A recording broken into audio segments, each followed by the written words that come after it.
संपूर्ण ब्रह्मांड कितना बड़ा है? क्या इस ब्रह्मांड का कोई छोर है? और क्या कभी हम इंसान इस यूनिवर्स के कोने तक पहुंच सकते हैं? इन्हीं सवालों का जवाब ढूंढने के लिए वैज्ञानिक लगातार ब्रह्मांड के दूर दराज हिस्सों में खोजबीन कर रहे हैं और अब उन्हें कुछ ऐसा पता चला है जिसने उनकी रातों की नींद उड़ा रखी है। इंसान तो दूर की बात है, अब तक कोई ऐसा मानव रहित उपग्रह तक नहीं है जो ब्रह्मांड के छोर तक पहुंचा हो। और दूर से देखने पर इतने बड़े ब्रह्मांड में हमारी पृथ्वी एक धूल के कण की जितनी दिखाई देती है। इसलिए ब्रह्मांड को असीम और अनंत कहा जाता है और ब्रह्मांड का छोर आज भी एक बड़ा रहस्य है।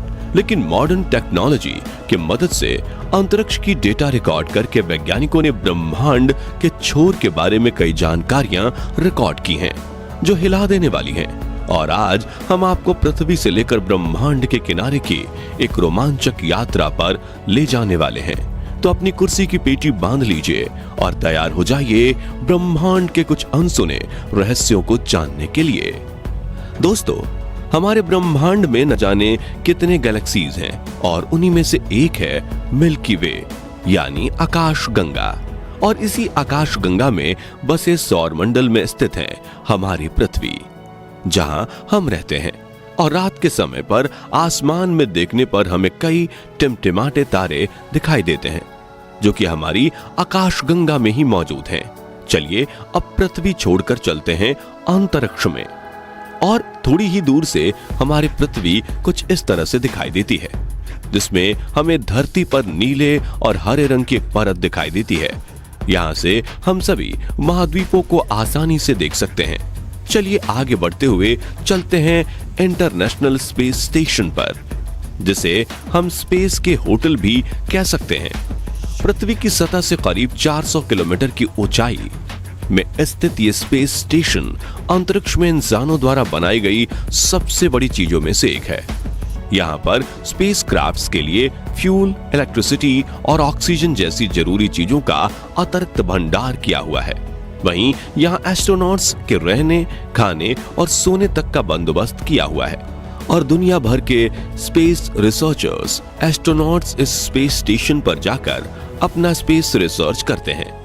आपको ये जानकर आश्चर्य होगा कि इंटरनेशनल स्पेस स्टेशन 28,165 किलोमीटर प्रति घंटे की रफ्तार से पृथ्वी की ऑर्बिट में परिक्रमा करता है, जिससे इसे पृथ्वी का एक चक्कर लगाने में 90 से 93 मिनट लगते हैं। और ये एक दिन में करीब 16 बार पृथ्वी के चक्कर काट लेता है। साथियों, दोपहर के समय ISS से पृथ्वी पर मौजूद समंदर और महाद्वीपों की आकृतियों को काफी आसानी से देखा जा सकता है। वहीं रात के समय में पृथ्वी के शहरों में जलती लाइट्स जगमगाते सितारों की तरह दिखाई देती है और ये नजारा काफी खूबसूरत होता है। इस स्पेस स्टेशन से थोड़ी और ऊंचाई पर जाने पर हमें अनेक सैटेलाइट्स का जाल दिखाई देता है।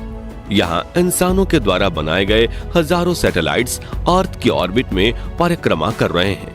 इन्हीं सैटेलाइट्स की बदौलत हम मोबाइल, टीवी, रेडियो और इंटरनेट आदि का इस्तेमाल कर पाते हैं।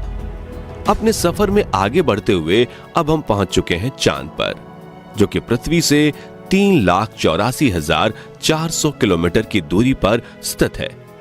ना जाने कितने अरबों सालों से चंद्रमा धूमकेतु और क्षुद्र ग्रहों की मार झेल रहा है, इसलिए इसकी सतह में कई बड़े बड़े गड्ढे भी पड़ गए हैं।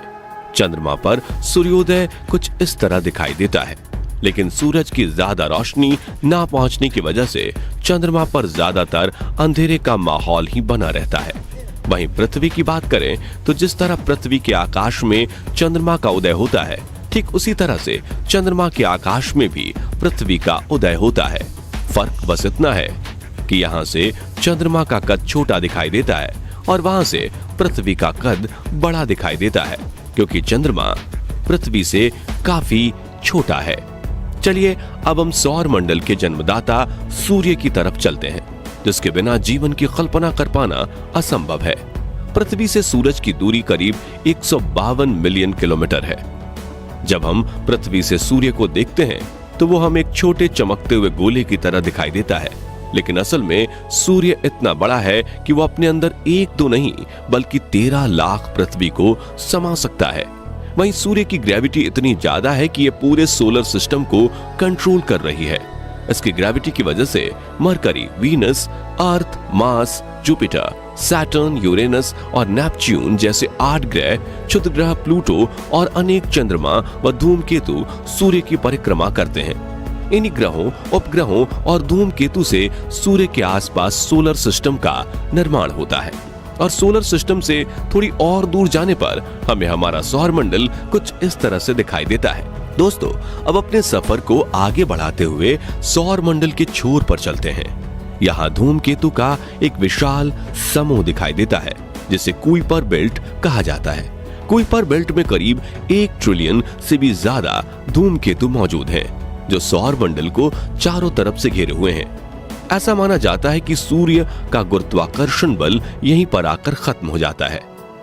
अपनी यात्रा में आगे बढ़ते हुए हमारे सोलर सिस्टम के बाहर एक नए सोलर सिस्टम में चलते हैं जिसका नाम है अल्फा सेंचुरी, जहां एक नहीं बल्कि 3 सितारे एक दूसरे के चारों तरफ घूमते हैं। अब हम अपनी पृथ्वी से कुल 20 प्रकाश वर्ष दूर ग्लिस 581 प्लैनेटरी सिस्टम से रूबरू होते हैं, जिसका ग्लिस 581c नाम से जाने जाने वाला ग्रह देखने में बिल्कुल पृथ्वी की तरह है।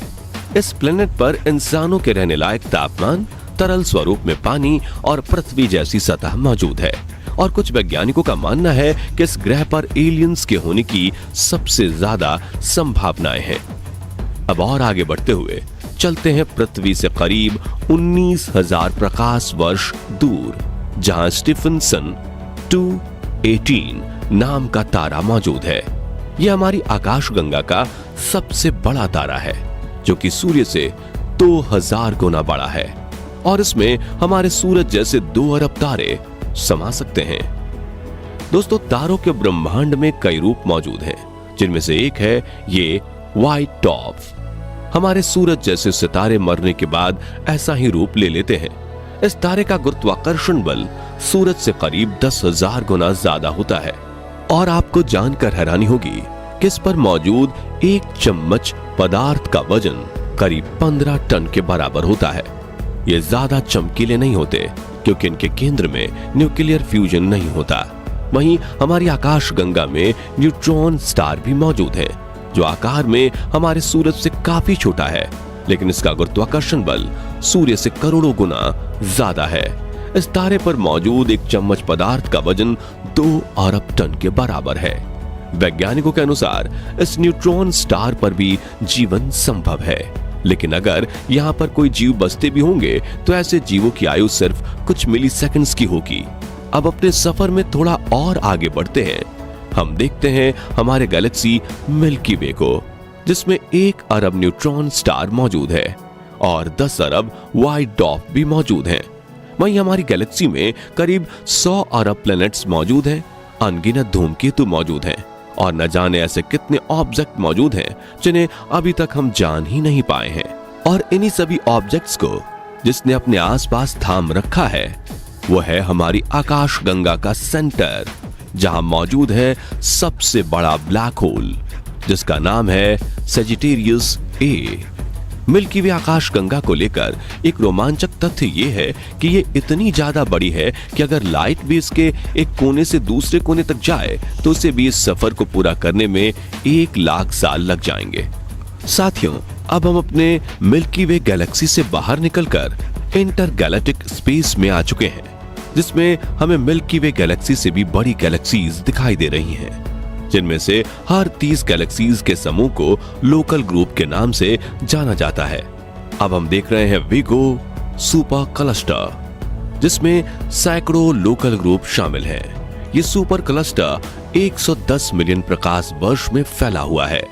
अपनी यात्रा और आगे बढ़ाते हुए हमें विगो सुपर क्लस्टर जैसे सैकड़ों सुपर क्लस्टर्स दिखाई दे रहे हैं, जिसे वैज्ञानिकों ने लेनियेकिया सुपर क्लस्टर नाम दिया है, जिसमें करीब 1 लाख गैलेक्सीज शामिल हैं। लेनियेकिया सुपर क्लस्टर से थोड़ा दूर जाने पर हमें इसके जैसे कई बड़े सुपर क्लस्टर दिखाई दे रहे हैं और ज्यादा दूर जाने पर हम देख सकते हैं हमारे ब्रह्मांड को, जिसमें लेनिकिया सुपर क्लस्टर भी एक छोटे बिंदु की तरह दिखाई दे रहा है और यहां से देखने पर पृथ्वी या सौर मंडल तो दूर की बात, मिल्की वे गैलेक्सी को भी देख पाना नामुमकिन है।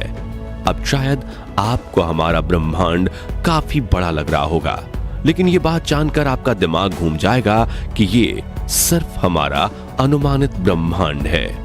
और कुछ वैज्ञानिकों के मुताबिक 13.8 मिलियन सालों पहले एक बिग बैंग हुआ था। तब से लेकर हमारा ब्रह्मांड फैल रहा है। गैलेक्सीज एक दूसरे से दूर जा रही हैं। ऐसा इसलिए क्योंकि ब्रह्मांड का ना ही कोई सेंटर है और ना ही कोई छोर, यानी इंसानों का ब्रह्मांड के छोर तक पहुंचना लगभग नामुमकिन है।